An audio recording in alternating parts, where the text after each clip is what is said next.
Hello, this is Matt on the Moon Lambo channel. In this video, I've got a number of topics for you, including new comments today from Ripple CTO David Schwartz, who is also one of the co-creators of the XRP ledger itself.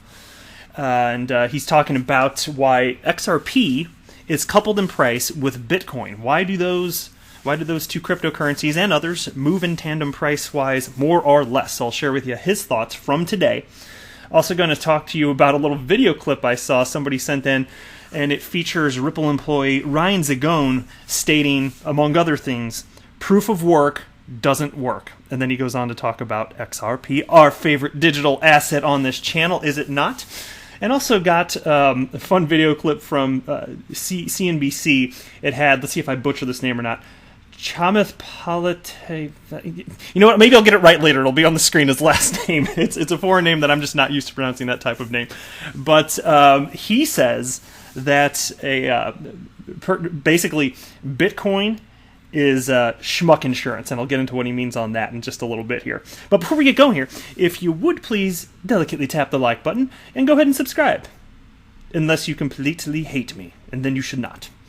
All right, let's start with this, though. This is a piece from AMB Crypto, and it's titled, Singapore's Inland Revenue Authority releases new draft on GST for crypto. And I'm going to be real brief on this. XRP was mentioned in this, but it really has more to do with legislative progress within this particular country. But I want to see more of this type of forward progress within the United States where I live, and other countries around the world, so I'm happy to highlight it when it does happen. And this piece states, the Inland Revenue Authority of Singapore, IRAS, recently published a draft guide that detailed the conduct of goods and services tax, that's the GST, towards cryptocurrency transactions, since there has been an increase in the use of cryptocurrencies as a mode of payment. The draft has referred Bitcoin, Ethereum, Litecoin, Dash, Monero, Ripple, in parentheses they write XRP. They should just write XRP, but I swear one day the world's going to get this, that Ripple is a fintech company and XRP is a digital asset. But anyway, and Zcash as digital payment tokens. According to the draft, under the new guidance, cryptocurrency users can spend their digital currencies like cash, as cryptocurrencies will no longer be liable to GST, that tax, and this will come into effect January 1st of 2020. And, you know, one of the worst things in the crypto space is the lack of regulatory certainty, and it seems to be the sage wisdom at this point that the United States is not a leader in this regard. You know, there's a lot of companies, of course, especially out in San Francisco, that seems to be where a lot of the fintech and crypto-related companies are building on blockchain technology, distributed ledger technology. And despite that, though, a lot of businesses, they don't have interest in conducting themselves here in the United States where I live. And that's that. So I want to see this move forward. I'm also going to flesh out that idea a little bit, just a little bit. Ryan Zagoon, who I'm going to highlight shortly, he also talked about that. So I'll be delving into that a little bit in just a moment here. One of the next pieces here, this is from Ripple CTO David Schwartz, and this is from just several hours ago, today. Somebody tweeted out and tagged David Schwartz, who is at Joel Katz on Twitter. This person is named Great Crypto Gazoo, and he tweeted, why is XRP still coupled with Bitcoin at Joel Katz, which is David Schwartz? Is it built into the code? Now that part's funny. Is it built into the code that it's just going to follow somehow the price of Bitcoin? That was said in jest, obviously. But anyway, David did respond to this. And he writes, and this is fun because I've been speaking about this somewhat recently over the last few days and sharing my opinion with it, and spot on here with David, I just completely agree with him. So he writes, I think XRP is coupled with Bitcoin for the same reason all other cryptos are. The market thinks either cryptos will catch on or they won't, but doesn't yet really distinguish between them. It's like back in 2000 when we were all trying to figure out whether search engines would be big money makers or not, and we were nowhere near ready to figure out whether the dominant one would be Google, Ask Jeeves, Excite, AltaVista, or Yahoo. Can you imagine, instead of Googling stuff, if the common vernacular was, where's this restaurant located? Oh, why don't you go ask Jeeves? You know, it's like, I think they're like a little butler icon or something stupid like that. I don't know. Anyway, so they didn't make it. They did not. I don't even know what happens. So somebody tell me what happens if you go to AskJeeves.com. I haven't been there since, 1996. I don't know. Anyway, but yeah, it's absolutely the same type of thing that I've been stating here all along, which is, and David said in another recent video interview that he believes that the market just isn't ready to parse this type of stuff out, and I firmly agree with him on that. So, and that's why I started to flesh out my idea on the concept more. Not that I necessarily changed my belief, but the way that I like to communicate what's actually going on here, because I used to just say that the market's acting irrationally. That's the word that I would use. And while my opinion of what's going on hasn't changed, I realize that is not the best word to communicate what I actually think on this. And the truth is that people are doing their best to make rational decisions here. It's just that there's so much uncertainty. That's why you're seeing all these coins tied together. And David's spot on in the way that he's describing this. And the coins, all the cryptocurrencies that move together. Now, that said, there is a certain amount of utility that is being factored into the price. If there weren't, then all coins would be more or less valued the same, right? Wouldn't they? But think about it. Why is XRP third in market cap? It's because people are parsing out. Certain people are parsing out to some degree, even if most are so most of the price, it does come from speculation, but some people are parsing out to some degree, or else there wouldn't be any rhyme or reason, and no coin would have staying power in any particular spot, except for Bitcoin, just because it was the first, and it's got the brand name and the cachet, right? And then David continues. Here's another tweet from him on this. At least that's what I think for what it's worth. They're coupled because the dominant question the market is struggling with is whether cryptos will disrupt finance and payments or whether they'll fizzle out. And then Mr. B at XRP responded, more importantly, how confident are you that they will disrupt finance and payments? And David responded to him. He stated, I'm quite confident that payments are about to be severely disrupted because they're just too broken, and we have the technology to fix it. I get less confident when the question is what tech will do the disruption or where we'll end up. I have a vision that I'm executing with everyone else at Ripple, but of course, the folks at every other search engine were just as right about the importance of search as the folks at Google were. I'm optimistic but realistic too. Okay, so if you heard what he's saying there, this is exactly why I am all about utility. If there is any coin that has utility, I will invest in that as well. Just point me in the direction. If the coin is actually on the verge of being adopted or is actually in use. Right now, the only one I'm aware of is XRP. Unless you want to talk about a tiny fraction of a percent of people that are actually using Bitcoin for payments. But nobody realistically is doing this, and I don't have confidence that that's going to change anytime soon. Of course, again, maybe the technology for Lightning Network will actually pan out, but even then, as I've stated recently a number of times, that's still a centralized solution requiring pre-funded accounts. Is that really what we're looking for here? And so I question that as well. So if there's some other entity that is going to use a digital asset to disrupt global payments, and they're on the verge of adoption or they are being adopted now, please tell me. I'm not seeing anything else. And we're talking about massive potential. And when you're talking about XRP, there are just a bazillion other use cases out there.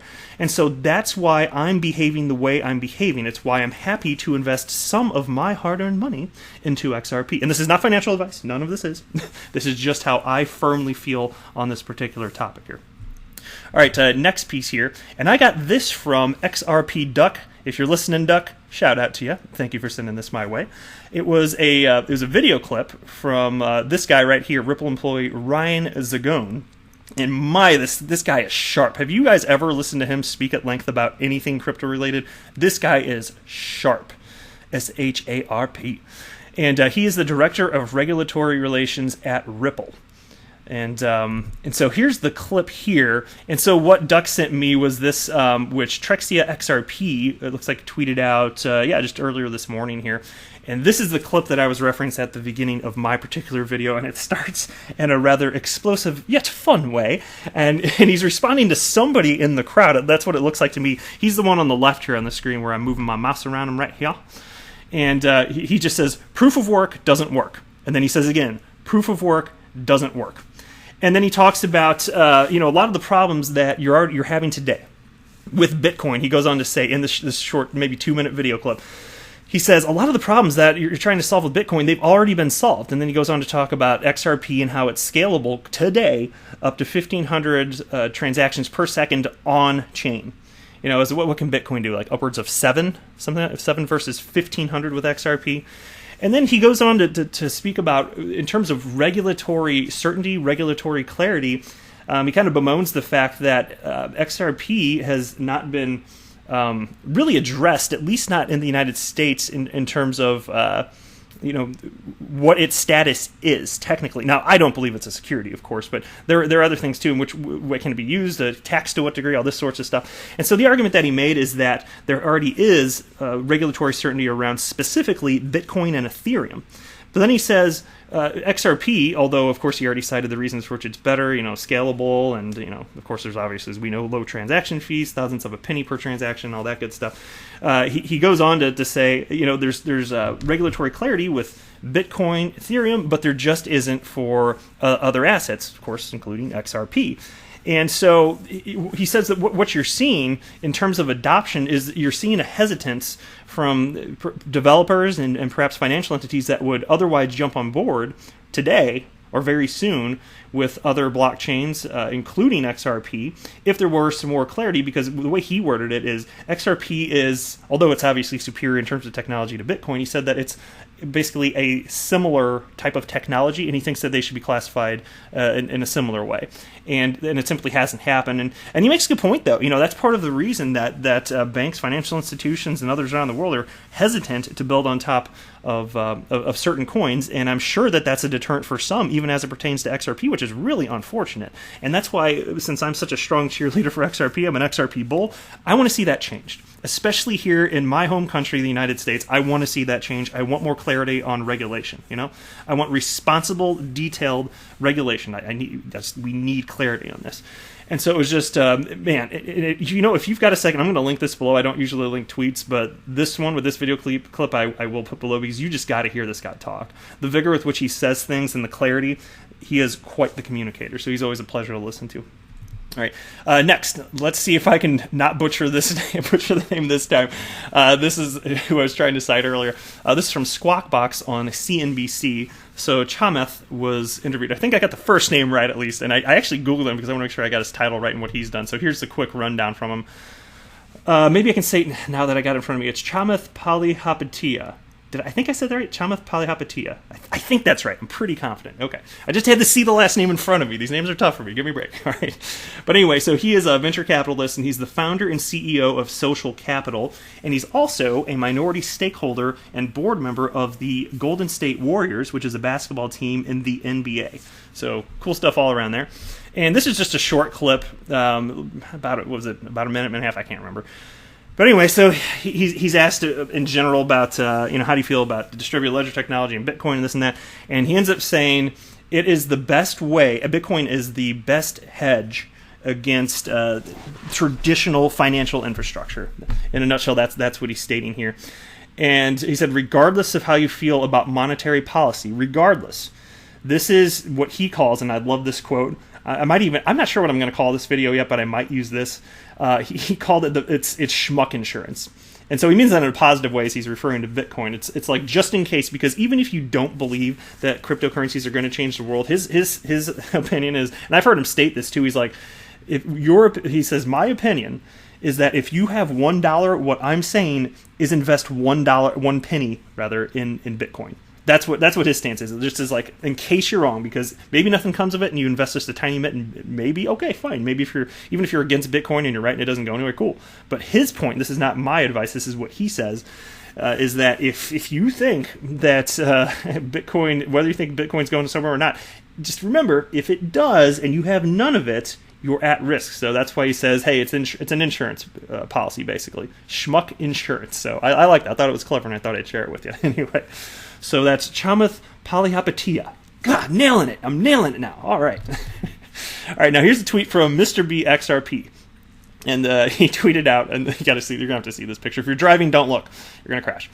But Mr. B XRP, he tweeted out, I can't imagine being unemployed and having the guts to carry my bitcoins through the streets of the city. That dude must be a stone cold ninja. And if you can see the picture, if you're not driving, these are people presumably exiting their jobs from Deutsche Bank, which you may have heard the other day. Deutsche Bank is slashing 18,000 jobs. I don't know if it was all instantly or not. So there's a picture of a couple folks here, and I don't know that this is actually people that just lost their job at Deutsche Bank leaving. But regardless, I like this, and it looks real to me. I don't know if this is some sort of graphic modification, but there's this guy leaving. Looks like he's nicely dressed in a suit here, and he's holding a bag that says Bitcoins with an S at the end, plural, right outside Deutsche Bank. And so I will say this. If these are really people that just got canned at the bank, especially given the way that, let's be real, management just ran this bank into the ground, over leveraged, and there's a whole bunch of other stuff, which I'm not going to get into in this video. But it would be hilarious to me if this guy, like, if he's one of the ones that got canned. I mean, it's not funny that I got canned, but if he has a sense of humor to the degree where he's just walking into, like, pack of his stuff, puts his possessions in the bag that says Bitcoins and walks out. That at least would be hilarious to me, but I don't know if this is actually the case. Regardless, it's a funny picture, and I just thought I'd share it with you. All right, next up here. This is a tweet from XRP Yoda, and this made me kind of laugh too, so I thought I'd share it with you. He tweeted out, and this is a strong proponent within the XRP community, mind you, and he tweeted out, "Anyone know where I can buy some Ripple tokens, please? Thank you. Hashtag crypto. Hashtag Ripple token. Hashtag Ripple coin." And then somebody down here responded, "eBay, bro. You can buy your Ripple coin on eBay."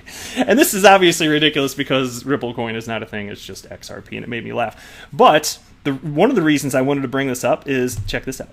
Cointelegraph right here. If you go to their Ripple news page, because you go here, here's the news. You can get your Litecoin news, you can get your Ethereum news, your Bitcoin news, and you can't get XRP news, but you can get Ripple news, which is ridiculous. Oh man, are they ever going to just acknowledge reality? So anyway, here's what it states here, and this is why there's like an ounce of truth to what XRP Yoda just tweeted out there. So this page on Cointelegraph states, "Ripple is a real-time gross settlement system that also supports fiat currency, cryptocurrency, and commodity exchanges and remittances.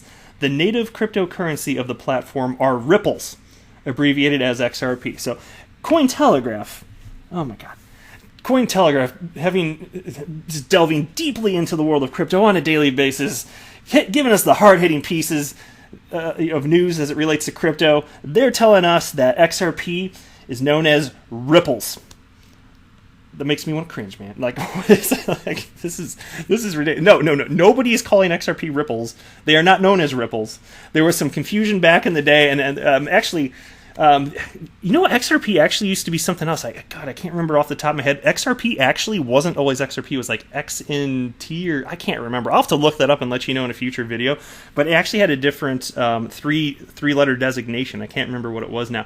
But it is true back in the day there was some overlap of all this, but it's just not the case now. XRP is XRP. Ripple is the company. Ripples are not XRP. This is ridiculous. So thanks for nothing, Cointelegraph. Anyway. And this is a last little piece I'm going to cover, just end on a little happy note here in the video. This is from DevNull Productions, and they tweeted out, "We've opened up a few more slots for the NYC XRP meetup 1 week from today. If you've been waiting on the sidelines, make sure to sign up. They are going to go quick." And so here's the meetup page that they're talking about. I just thought this was cool. So if you happen to be in New York and you want to meet up with some fellow XRP enthusiasts, this might be for you. So I thought I'd share it with you. I am not in New York. I am in the Midwest in the United States, so I will not be attending. But nonetheless, I thought it was cool. And it's going down Tuesday, July 16th, 1 week from today, 7 p.m. So there you go. But that's all I got for you in this video. Thank you so much for watching, everybody. I am not a financial advisor. Do not buy or sell anything because of anything that I say or write. That would be a very, very, very bad idea.